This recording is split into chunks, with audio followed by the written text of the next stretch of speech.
কুমার বলছি মন্ত্রের যন্ত্র থেকে। আমি সংসারের অভাব ঘোচাবার জন্য আমি কতগুলো পদ্ধতি আমি বলবো, যেই পদ্ধতি যদি আপনি ব্যবহার করতে পারেন আপনার নিজের ইষ্ট দেবতাকে ডেকে, তাহলে কিন্তু আপনি বিশালভাবে উপকৃত হবেন। আমি বারবার বলেছি, আমার কোনো কাজ করতে গেলে কিন্তু প্রথমে আপনার ইষ্ট দেবতাকে ডাকতে হবে। যদি আপনি ঠিকমতো ইষ্ট দেবতাকে ডাকতে পারেন তাহলে কিন্তু আপনি বিশদ একটা উপকার আপনি পাবেন 100%। আপনার ঘরে যদি মনে হয় ঠিকমতো অর্থ আসছে না, আপনার অনেক রকম প্রতিভা থাকা সত্ত্বেও, আপনার অনেক ট্যালেন্ট থাকা সত্ত্বেও আপনি সেরকম ভাবে অর্থ উপার্জন করতে পারছেন না, এবং তার জন্য কি হচ্ছে, তার জন্য আপনার সংসারে একটা ঘাটতি তৈরি হচ্ছে। আর সেই ঘাটতি কি?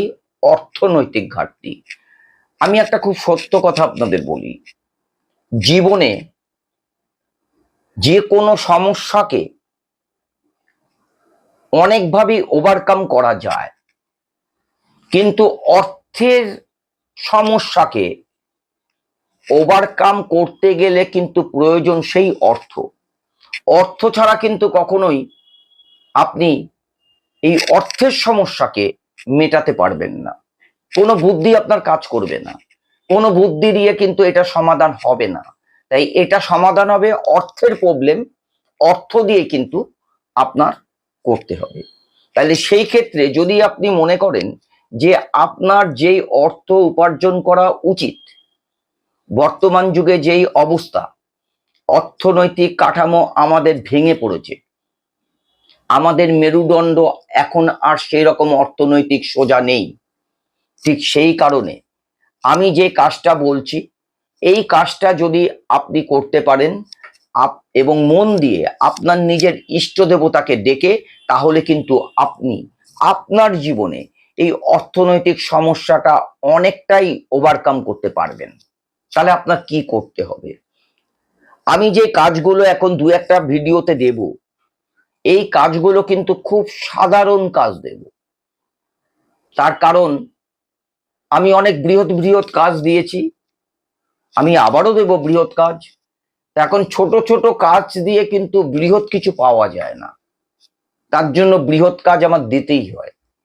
কিন্তু ছোট ছোট কাজগুলো কেন? আবার অনেক সময় দেখা যায় যে খুব সামান্য সামান্য টিপস, সামান্য সামান্য কথা, সেগুলো কিন্তু একটা অসাধারণ জায়গা চলে যায়। ঠিক সেই কারণে আমি এই অর্থনৈতিক মানে সাংসারিক অর্থনৈতিক, সংসারে অশান্তি কারণ হচ্ছে অর্থনৈতিক। সংসারে যদি অভাব থাকে, আপনার যতটুক অর্থের প্রয়োজন সেই অর্থটা যদি আপনি উপার্জন করতে না পারেন, সেই কারণে কিন্তু সংসারে একটা ঝামেলা থাকবেই। কিন্তু এই ঝামেলার থেকে বেরিয়ে যাওয়ার জন্য এবং আপনার কোয়ালিটি অনুযায়ী অর্থ উপার্জন করার জন্য আপনি এই পদ্ধতি ব্যবহার করতে পারেন, আপনি কিন্তু ভীষণভাবে উপকৃত হবেন। পদ্ধতিটা কি? আপনার বাড়িতে গণেশ ফটো আছে, যদি না থাকে তাহলে বাজার থেকে একদমে কিনে নেবেন। আর এই গণেশের ফটোটা কিনতে হবে যেই গণেশ একটা কোলবালিশের ওপর হেলান দিয়ে উনি বসে আছেন, ঠিক একই রকম আপনার দুখানা গণেশের ফটো কিনতে হবে। এই দুটো ফটো কেনার পর তাকে আপনার সিংহাসনের সামনে রেখে বুধবার দিন একটু দুব্বর একটা গোছা তৈরি করে নেবেন, সেই গোছা ওনাকে অর্পণ করবেন এবং ফুল চন্দন দিয়ে এবং মিষ্টান্ন দিয়ে তাকে কিন্তু পুজো দেবেন। দুটো ফটোকেই কিন্তু বুধবার দিন দেওয়ার পরে আপনি এই দুটো ফটো আপনার যেই ঘরের, যদি ফ্ল্যাট হয় তাহলে ঘরের যেই মেন গেট, ঘরের মেন গেট যেটা ফ্ল্যাটের, সেই মেন গেটের ঠিক ব্যাক পোর্শন, মানে যেখানে ঘর আছে সেই ব্যাক পোর্শনে ওই দরজার মধ্যে আপনি ফটোটা লাগাবেন। আরেকটা লাগাবেন ঠিক তার বরাবর অপোজিট, মানে বাইরের দিকটায় আরেকটা ফটো গণেশের লাগাবেন। দুটো ফটো যেন একই রকম দেখতে হয়।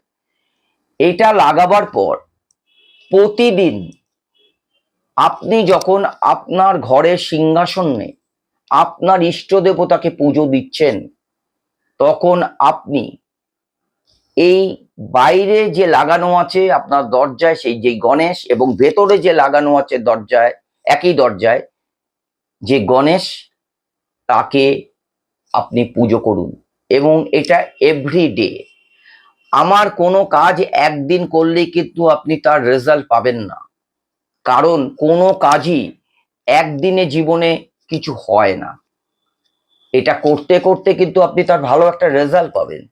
আর এই রেজাল্ট যেটা অর্থনৈতিক আপনি পাবেন, এটা কিন্তু অবিশ্বাস্য ব্যাপার হবে আপনার জীবনে। আপনি করে দেখতে পারেন।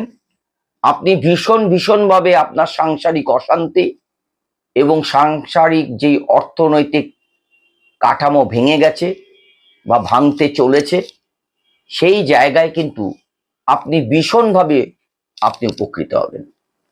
নমস্কার।